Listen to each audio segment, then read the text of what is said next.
Thank you so much for watching Landumc Goes There. Please subscribe and hit the like button and the bell notification button. In September of 1964, the SS Minnow first set out on its fateful trip as Gilligan's Island premiered on American television sets. Few people could have predicted the cultural impact of this really lighthearted sitcom. It began in black and white, and then the creation blossomed into full color by its second season. In some ways, it was like a living cartoon, which made it part of the charm and appeal of the show. Today, Gilligan, the Skipper, Mary Ann, Ginger, the Professor, and the Howells remain household names, as do the actors who portrayed the 7 castaways. The pilot episode of the show differed greatly from the final product. Most notably, the characters included 2 secretaries and a high school teacher, as the completely different theme song announced. That pilot, titled Marooned, was so different it was not aired at that time, though it eventually hit televisions in 1992. Jerry Van Dyke turned down the role of Gilligan because he didn't want to be a part of an ensemble cast. The younger Van Dyke brother wanted to replicate the success of his older brother Dick, and he wanted his own TV show, one that he could star in. That opportunity came 1 year later when he nabbed the lead role in a short-lived series called My Mother the Car. He regretted the decision of turning down the Gilligan role, but we're pretty happy ourselves that the part eventually went to Bob Denver. An ensemble cast with as much chemistry as you saw on Gilligan's Island doesn't come around very often, and it's really hard to imagine the show being done with different actors. Before the series started, Sherwood Schwartz approached a number of famous actors to play fan favorites like Gilligan and Ginger. After a load of cast changes, the producer ended up with the castaways the way we know and love them today. As it turns out, they really almost went with a real movie star to portray Ginger, and that was Jane Mansfield.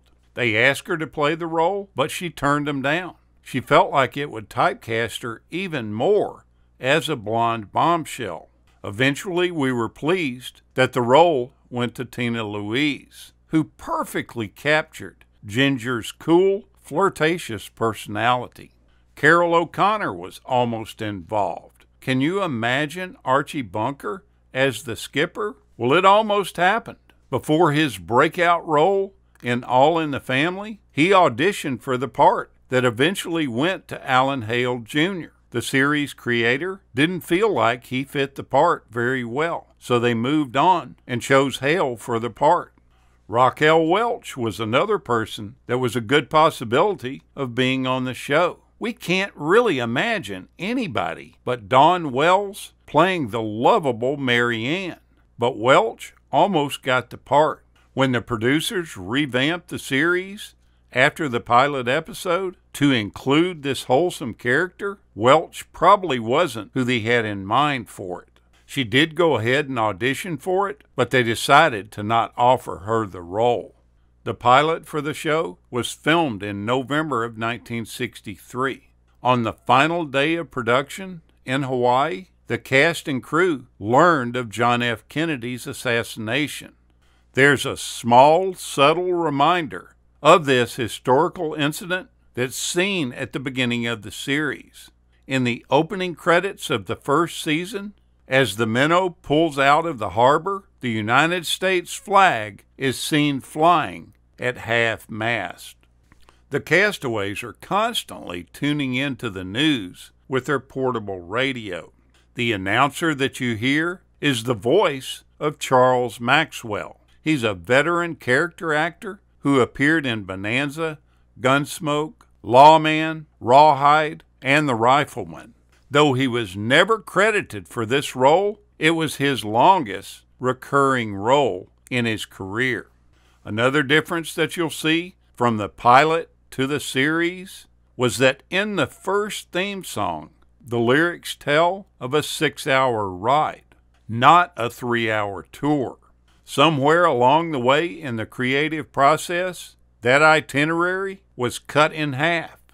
After the show Gilligan's Island, Schwartz hit the jackpot again with the famous show The Brady Bunch. However, the third time he did this was not a charm.